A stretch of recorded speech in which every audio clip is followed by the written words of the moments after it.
नाज़रीन, आज जो स्टोरी हम आपके पास लेकर आए हैं वो घरेलू मुलाजमा की वारदातों के हवाले से है। मॉडल टाउन के इलाके में दो घरेलू मुलाजमा जो हैं वो नौकरी की गर्ज से आती हैं और उनको एक घर में नौकरी दे दी जाती है, और ये घर किसी और का नहीं, एक साबिक क्रिकेटर वहाब रियाज की बहनोई और उनकी सिस्टर का घर था, जहाँ पर ये दोनों घरेलू मुलाजमा जो हैं वो नौकरी की गर्ज से आती हैं। और उनको जैसे ही नौकरी पर रख दिया जाता है तो चंद रोज़ बाद वो अपने कुछ मर्द साथियों को लेकर आती हैं जो कि असले से लेस होते हैं और उनके घर में घुसकर एक बड़ी वारदात करते हैं, और जो कि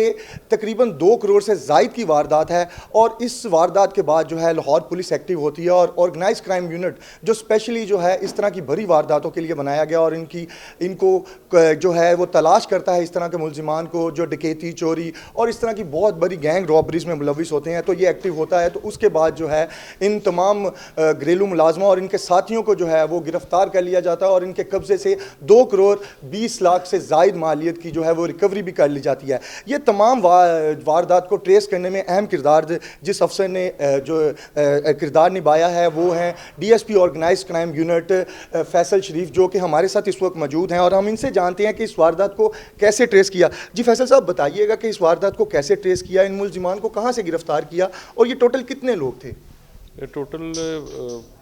6 लोग हैं और इसमें हमने सीसीटीवी फुटेजेस की मदद से इनको ट्रेस किया और मुख्तलिफ़ शहरों से इनको हमें गिरफ़्तार करना पड़ा क्योंकि वो भागे हुए थे।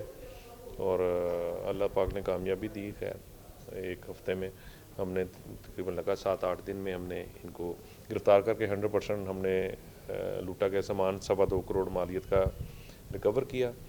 और वहाब रियाज के जो बहनोई हैं ख्वाजा शाहज़ेब अकरम जिनके घर में वारदात हुई थी उनका 100% रिकवरी की है और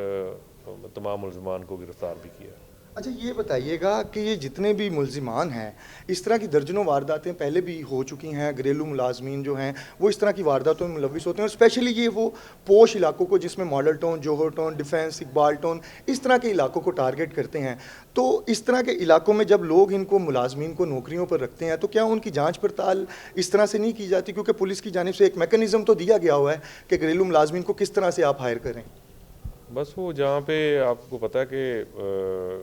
कोई ना कोई अगर इनकी चेकिंग में या इनके बारे में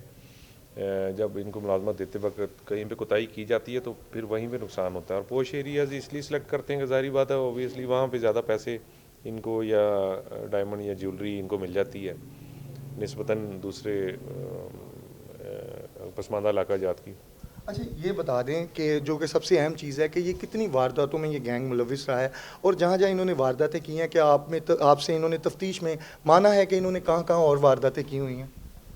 अभी हम तफ्तीश कर रहे हैं और मज़ीद तफ्तीश जारी है। इंशाअल्लाह ताला काफ़ी इंकशाफ की तवक्को मज़ीद है। उसकी वजह है कि इनमें से 1-2 लोगों का 50-50 मुकदमात भी दर्ज हैं जिनमें 2-2 कत्ल भी किए हुए हैं। तो अभी तफ्तीश जारी है। अच्छा, मुझे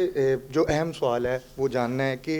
ये जो घरेलू मुलाजमा है ये ज़्यादातर ये जो स्पेशली इस केस की अगर बात की जाए, ये किस एरिया से आए थे, किस एरिया से बिलोंग करते हैं, ताकि उन लोगों को भी पता हो कि एरियाज़ का काफ़ी एक जो होता है फैक्टर मुलाजमीन को रखने के हवाले से मानने में आता है कि जैसे लाहौर में अगर देखा जाए तो चुंग और सुंदर के इलाके से काफ़ी घरेलू मुलाजमा जो हैं वो नौकरी के लिए आती हैं। तो इनको आपने किस एरिया से अरेस्ट किया, और इसके बाकी जो गैंग के मर्द थे वो किस एरिया से बिलोंग करते हैं? घरेलू मुलाजमाएँ जो चोरी के वाले से मशहूर हैं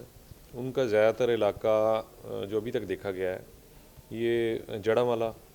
बुचे की, ननकाना, इन इलाकों की जो जितने हमने गैंग गिरफ़्तार किए हैं इनमें से ज़्यादातर का ख़वातीन का ताल्लुक वहाँ से निकल रहा है। तो जब भी वैसे तो तमाम जो भी रैंडमली अगर तो परहेज़ करें किसी बगैर रेफरेंस के कहीं से भी ना मुलाजम या मुलाजमा रखें, लेकिन जब भी अगर कोई रखना हो तो इन एरियाज़ के अगर कोई आपके पास असल आईडी कार्ड के साथ भी आता है तो उसका खसूसी ख्याल रखें।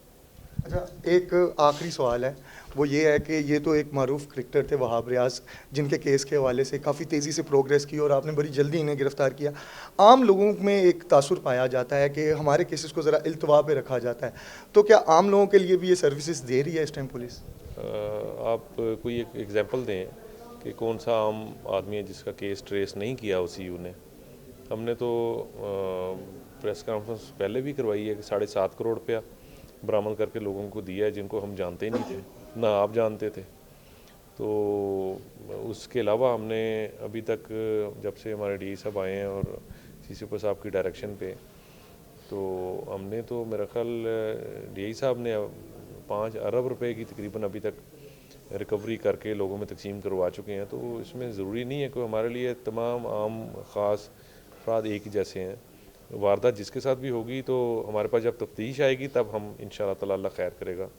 पूरी मेहनत से काम करेंगे। जी, हमारे साथ यहाँ पर DSP organise crime unit Model Town Faisal Sharif मौजूद थे, और जो कि वहाब रियाज की सिस्टर के घर होने वाली डकैती में जिन्होंने अहम किरदार अदा किया और तमाम मुलजिमान को गिरफ्तार किया। और उन्होंने ये भी बताया कि तकरीबन 5 अरब से ज़ायद की जो रिकवरी है इस टाइम OCU लाहौर जो है वो कर चुका है, और इस तरह की वारदातें जहाँ भी होंगी और जिस तरह के मुलजिमान भी इसमें शामिल होंगे उनको फौरी गिरफ्तार किया जाएगा। और लोगों से भी इल्तिजा की जाती है कि इस तरह के मुलाजमीन को जब भी हायर किया जाए तो पुलिस खिदमत मराकज़ जो हैं वो मुख्तलिफ इलाकों में लाहौर पुलिस की जानिब से बल्कि पंजाब पुलिस की जानिब से जो है वो बनाए गए हैं, वहाँ से इनकी मुकम्मल जो है वो तहकीकात कर ली जाए, इनके मुकम्मल कागजात की जांच पड़ताल कर ली जाए, इनके ID कार्ड्स की और इनके क्रिमिनल रिकॉर्ड्स की जांच पड़ताल कर ली जाए, ताकि उनके साथ इस तरह के वाक़यात ना हो।